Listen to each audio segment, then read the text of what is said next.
I'm going to start first with a night at NFL Network in 2006 that I had.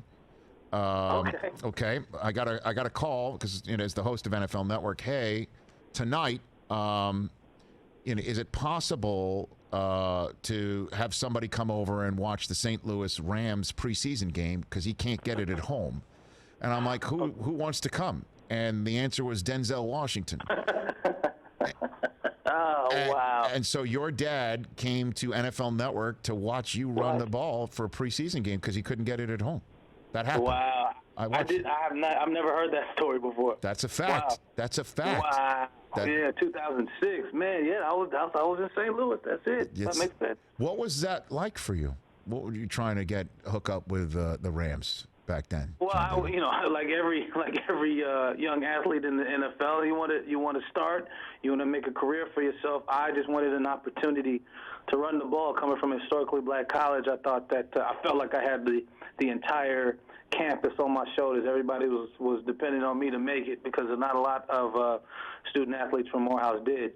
So my first run in a preseason game against the Colts, I ran for, I think it was like 9 yards from my own end zone. We were like on the inch-yard line.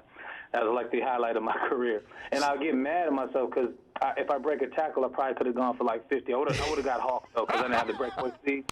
But I'm actually trying to find that clip somehow. But I thought though after that run, I'd have more opportunities. I felt like that was going to get me going, and it did earn me 2 years as a practice squad member. But I never got to play.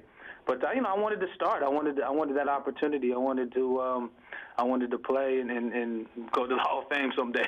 Well, I mean, you still hold the Morehouse record for career rushing yards, just a yard shy of 3,700. And so, are you telling me that you're hoping to break in here?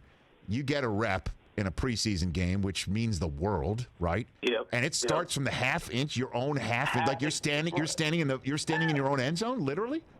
Can you believe that? Exactly. I'm like, of all the scenarios, and it was the fourth quarter. The Colts, we were against the Colts, and they're like, all right, you're up. This is your rep. I was like, are you kidding me?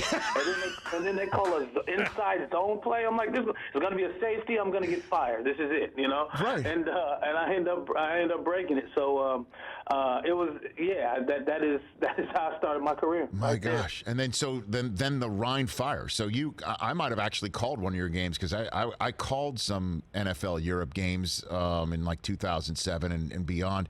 So you went off. You lived in Germany and you kept it going. You kept the dream going, correct, John David? I tried to as much as I could from the NFL Europa to the UFL. Play for Coach the late Denny Green with Dante Culpepper as our quarterback for a couple years there.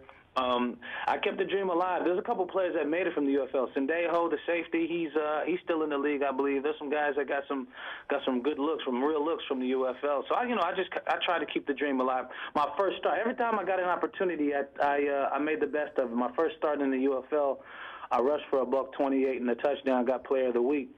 So, with my opportunities, the ones that were given to me, I took advantage of. And actually, it's interesting watching the NFL now. I couldn't imagine coming out of Morehouse, not getting the reps because of COVID, not getting the proper looks because of a condensed, or no preseason games. Really, how much harder that is, how much more difficult that is to make a team. So my shout out to those guys that are, holding fast and still believing in themselves. Hey, you watched all the way to the end. Thanks for that. Watch more right here.